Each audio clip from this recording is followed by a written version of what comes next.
the next experiment. First, we're going to need a bottle of cola and 3 Mentos. And let's see what will happen if we put the Mentos in the cola. Let's go! Oh no. Wait! Put it. Stop!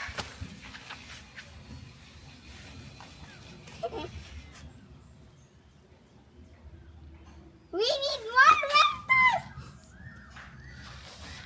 It was like a volcano eruption. What happened? We need more! We need more Mentos. No, I think we don't. Okay. Can you now drink the cola?